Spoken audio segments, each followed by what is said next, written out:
تعالى اقول لك ازاي تقدر تشغل تشات جي بي تي عندك من غير فلوس خالص ومن غير حتى ما يكون عندك اي رقم امريكي. عايزك تمشي معايا في الخطوات اللي انا هعملها بالظبط دي عشان تضمن انت تشغله من اول مره. هينز بلينترو.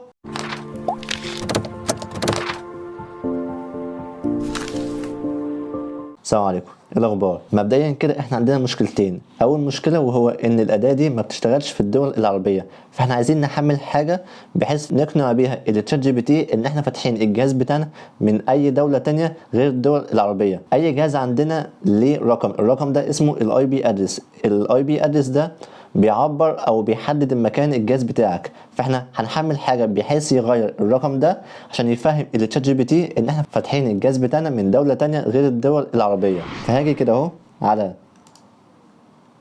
جوجل واكتب او احمل حاجه اسمها زين ميت في بي ان.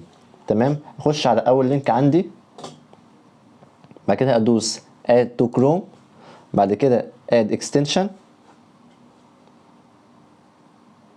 دي حجمها صغير جدا، دي كل اللي بتعمله انها بتغير الرقم اللي هو اسمه اي بي ادرس عشان بس نقنع التشات جي بي تي ان احنا فعلا فاتحينه من دوله تانية، اي دوله بقى احنا عايزينها.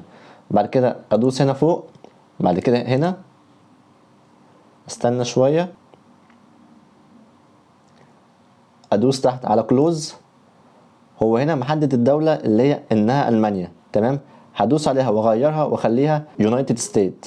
تمام، عشان اتاكد فعلا ان انا كده الجهاز بتاعي شغال من امريكا ولا لا. فهاجي كده على جوجل وهكتب ماي اي بي ادرس،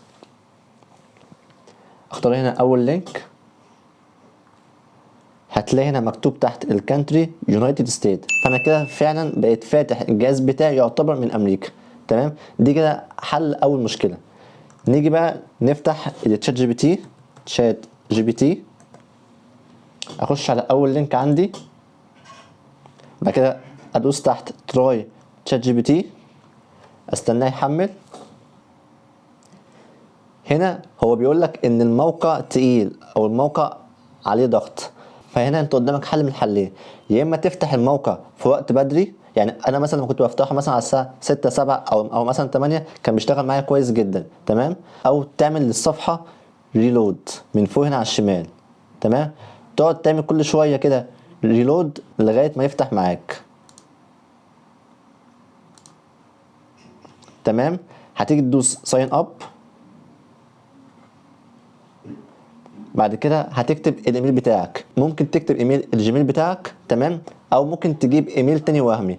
انا عن نفسي كنت مسجل قبل كده بالايميل بتاعي، فانا هجيب ايميل وهمي عن طريق موقع اسمه تمب ميل. تمام، وهتلاقي كل المواقع دي هسيبها لك تحت في الوصف بتاع الفيديو. الموقع ده بيدي لك ايميل وهمي تقدر تشتغل بيه في اي حته انت عاوزها. تمام، هو هنا بيحمل كده اهو معايا. بعد ما احمل الايميل اهو هدوس نسخ، بعد كده اجي هنا اهو احط الايميل ده واقول له ان انا مش روبوت.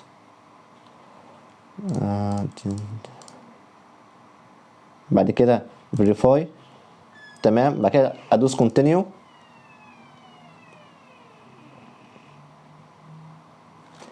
اختار الباسورد بتاعي.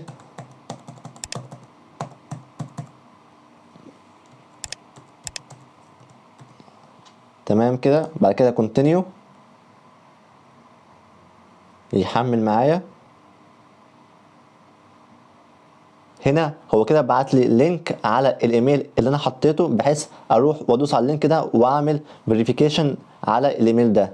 طبعا انت لو حاطط الايميل بتاع الجيميل بتاعك فانت هتروح عند الجيميل بتاعك وهتدوس على اللينك. طبعا انا كنت جايب الايميل بتاعي من موقع تمب ميل. هنزل تحت هلاقي اهو، هدوس على اللينك ده هتلاقي فتح لي الرساله اهو.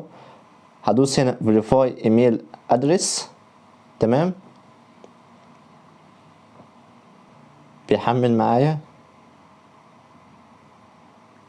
بيقول لك دخل اسمك وهنا اي حاجه ممكن تكتبها، عمرو خالد، بعد كده كونتينيو. هنا بقى المشكله التانية، هنا هو عايز رقم يكون من الدول اللي هي مسموح بها انها تشتغل على الاداه دي. تمام، فهنا انا هعمل ايه؟ هروح للموقع ده وبرده هتلاقيه سايبه تحت في الوصف بتاع الفيديو. تمام. المفروض بقى ان انت تعمل ايه؟ بتاخد الرقم اللي هو بيظهر قدامك ده، بتدوس عليه، بتنسخه الرقم ده من الدولة دي. تمام. وترجع هنا اهو تحط الرقم ده وتختار نفس الدولة اللي هي كانت محطوطة قدامك، NETH، ده كان اولها NETH اهي، وتدوس سند كود. الرقم ما اشتغلش، هترجع تاني وهتنزل تحت هتلاقي مكتوب راندوم نمبر، بحيث يديلك رقم جديد. اديلك الرقم اهو من فرنسا، هتدوس نسخ. بعد كده هتحط الرقم ده وهتغير الدولة فرنسا، هتدوس سند كود. في الغالب الطريقة دي بتشتغل بعد مثلا رابع او خامس رقم، فانت هتقعد كده تجرب كذا مرة.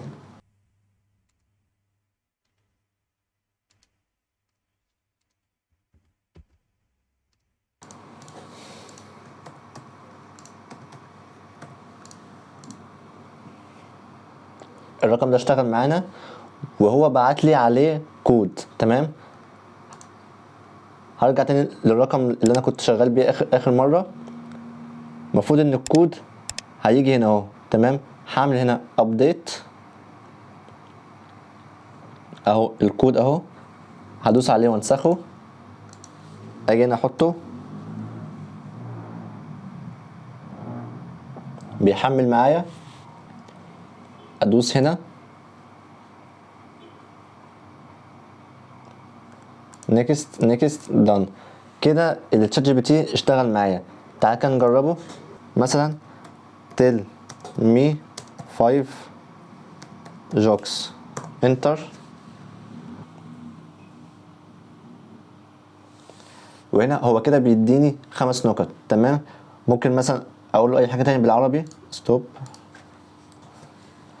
مثلا اكتب مقال عن الصحراء من 3 أسطر، انتر. وزي ما انت شايف كده هو بيبتدي بيتفاعل مع الحاجة اللي انت بتطلبها منه. تمام.